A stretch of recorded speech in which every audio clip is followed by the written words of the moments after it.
I used a range of different media technologies throughout the whole production process. These all had both benefits and difficulties to them, but each I used in order to make my work more interesting and of a better quality. YouTube was one of the most important pieces of technology that I used throughout the entire process of creating the music video, all the way from research and planning to the evaluation. YouTube is a video sharing platform that allows the user to share videos with the public on their own channels, as well as to watch videos uploaded by others. The website is free for anyone to use on any web browser, so it can be accessed anywhere, which makes it a good place to publish a video so that millions of people can view it at once.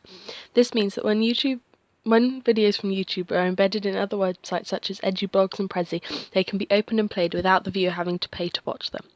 YouTube is the best platform for me to watch and analyse professional music videos, as well as to post my own video for people to watch. The website is easy to use, as you only have to set up a channel which you receive as soon as you log in to YouTube, and then you upload the content that you've already edited. Using YouTube helped me to produce better quality music video, as I was able to watch tutorials about the editing software to help me achieve the desired effect. I was also able to watch tutorials on using Photoshop, which I hadn't used before, so I wasn't sure how to alter images for my Digipack and website merchandise. I used Google for a lot of research during all three parts of the process. By just typing into Google what I was trying to find, I was able to see previous students' work as well as published documents containing relevant information. This was very helpful, especially when I was trying to research the conventions of websites, digipacks and music videos. Having Google to help me meant that I was able to create detailed research, as I took information from lots of different sources rather than just relying on one to provide all of the information that I needed. I used SurveyMonkey to create my questionnaire, which I distributed as part of my target audience research. The website was easy to use, as you only have to type out the questions, choose the answering format, and then enter the choices depending on the answer type. This was the easiest way to create a questionnaire that would be able to be distributed to a large number of people at once, as once completed, it gives you options to send it via email, Facebook, etc., as well as to embed it in other websites.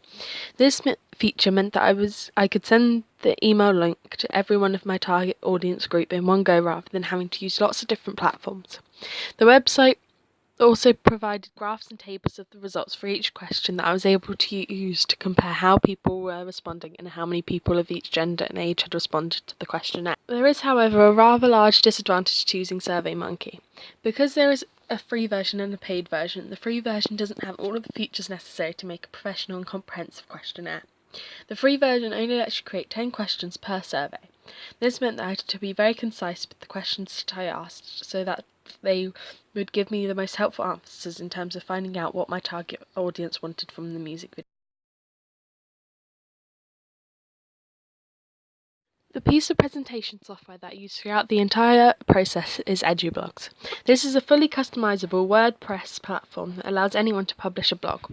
My school set this blog up for me, and then I was able to upload text, images, PDF documents, embed videos and links to other pieces of presentation and production software.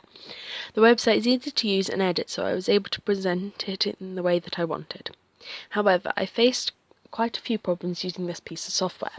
Due to the layout, I had to make sure that I published the posts in the right order so that the buttons at the bottom click through in the right order. I used Prezi for presenting my information during the planning and evaluation stages because I felt that it would make my work more dynamic and captivating for the audience to read. Prezi is a piece of visual storytelling software which is more advanced than PowerPoint, as it contains more ways in which other media can be linked together. For example, on Prezi I was able to embed YouTube videos straight onto it that played straight from it. It uses motion, zoom and spatial relationships to bring the presentation to life, which is more than... With Prezi you're able to transform a pre-programmed template, or you can create a presentation from scratch. This is helpful as it means that the presentation can be customised for each topic, rather than just being a couple of templates for all presentations. Emaze is a piece of presentation software similar to Prezi, but it is much easier for the user to navigate. The slides transition more like a PowerPoint presentation, which allows for easy viewing and creation. Although there are set templates to use, there are again options to start from scratch and create your own presentation. This meant that I was able to make the presentation relevant to what I was creating it for, rather than just having a generic presentation that could be used for any topic. Emaze also gives you the ability to embed videos and upload images to explain the text on each slide. However, whilst I was creating my Emaze presentation, the website crashed and I lost all of the text that I had written. This meant I had to write it out again. I then realised when I went to present it, the information was still there, but it had been moved upwards so that it didn't appear whilst I was editing the presentation. I was therefore unable to get rid of this, and it ruined the look of the presentation as a whole. For my research into the music video industry post, I created a Microsoft Sway presentation. Microsoft Sway is another free online website that allows you to create a scrolling presentation full of text, videos and images. It's a good way for lots of text to be seen under headings and subheadings separated by images. This makes it look like less text to read, which means that the viewer won't get put off from reading it. This website is, however, fairly basic and doesn't really allow for much creativity.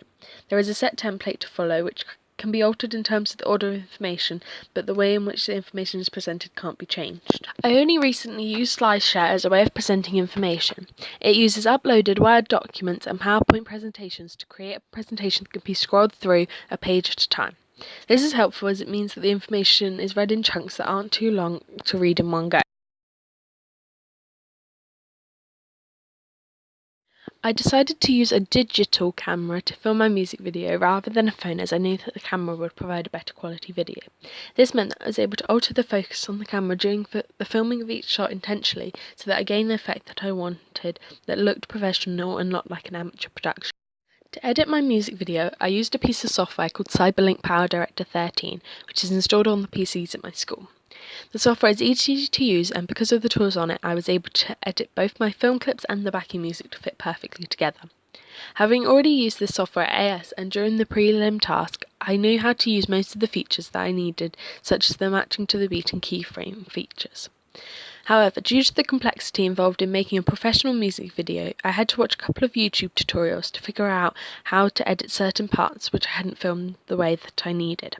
For example, in one of the shots, Sydney's hand appeared a lot paler than that of Luke's. In order to fix this, I had to watch a YouTube tutorial which taught me how to alter the exposure and contrast of the shot so that both hands looked the same colour, not white.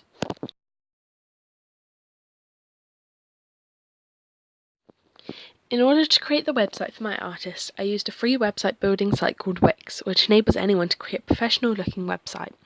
Wix allows you to use one of hundreds of pre-programmed templates to create a professional-looking website and then edit it the way that you want. I used the pre-programmed DJ template to create my artist website, which meant that it already included some of the important aspects that I needed. The software is easy to use as each aspect can be edited individually and quickly. Although being a free website, it still allows you to access all of the features that you need to create a stunning website. One difficulty with using Wix is that as soon as the template has been picked, it can't be changed. This means that if I decided to redesign the website, I would have to delete it to start all over again. In order to create my digipack and the website merchandise, I used Adobe Photoshop. I hadn't used this before, so in the beginning I found it difficult to get the hang of how to use each of the tools. I had to insert pictures into it, which I then had to edit in a number of different ways so that they had the intended feel. This took me longer than I thought it would, as on some images, such as the Kygo logo, I had to remove the white background so that when I placed it on top of another image, it didn't have the white box around it.